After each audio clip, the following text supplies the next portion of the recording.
ఇక మొన్న ప్రపంచ బ్యాంక్ ఒక నివేదిక విడుదల చేసింది కదా, దాంట్లో అంటే భారతదేశంలో కొన్ని రాష్ట్రాలు మంచి పొజిషన్కి పోయినాయి, కొన్ని రాష్ట్రాలు దిగజారిపోయినాయి అని చెప్పేసి కొన్ని లెక్కలు వచ్చినాయి కదా.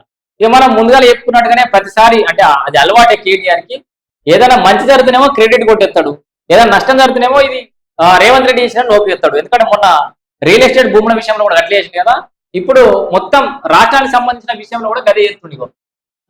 సంపన్న రాష్ట్రం కేసీఆర్ పాలన దక్షతకు నిదర్శనం. అంటే ఇప్పుడు బాగా ధనిక రాష్ట్రంగా తెలంగాణ రాష్ట్రం ఎమర్జ్ అయింది కదా, దానికి కారణం అట కేసీఆర్ అన్నట. మరి మొన్నటిదాకా సర్వనాశనం చేసేసి రేవంత్ రెడ్డి ఈ 2 నెలల మొత్తం ఎందుకు పనికిరాకుండా చేసిన రాష్ట్రాన్ని దివాలా తీసింది రేవంత్ రెడ్డి వల్లనే అని చెప్పేసి నిన్న మనం మొత్తుకున్నాం. ఇలా ప్రపంచ బ్యాంక్ నివేదికల తెలంగాణ బాగానే ఉందనగానే దాని మళ్ళీ కేసీఆర్ పుణ్యం అంట. రియల్ ఎస్టేట్ లో కూడా గదే, అసలు రియల్ ఎస్టేట్ మొత్తం పడిపోయింది, ఎందుకు పనికిరాకుండా చేసిండు రేవంత్ రెడ్డి అని స్టార్టింగ్ లో మొత్తుకురు. వీళ్ళు అమ్మిన దానికంటే 200-300 కోట్లకు ఒక ఎకరం అమ్మేసరికి ఇదంతా మామూలునే మేమే మాదే క్రెడిట్ అని చెప్పేసి మళ్ళీ అట్లా మొత్తుకుంటుంది. ఎందుక కేటీఆర్ ఏదో ఒక స్టాండ్ మీద ఉండాలి. గడికో ముచ్చట మాట్లాడదు. మీరు అమ్ముడు మొదలు పెట్టిరు, భూములు అమ్ముడు మీరే నేర్పించిపోయారు ఆయన రేవంత్ రెడ్డికి, ఏడేడు సంపాదించుకోవచ్చు నేర్పించిపోయారు. మీ వ్యవస్థలే మీరు బొక్కలు చేసుకుంటూ వేరా, ఆ బొక్కలు చూసుకుంటే ఆయన అత్తుడికి అంతే.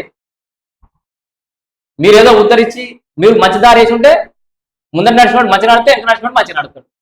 10 ఏళ్ళలో సర్వనాశనం చేసి పెట్టి ఇప్పుడు ఆయన అందామంటే మాకు దూరత్తలేదు. ఎందుకంటే ఇక ఆయన మీ అంతా అవినీతి చేసినారు మేము కూడా అంటాం, కానీ మీరు దారుణమైన అవినీతి చేసిపోయారు. ఇక కేటీఆర్ మంచి జరిగితే నా అంటాడు, చెడు జరిగితే అవతల అంటాడు.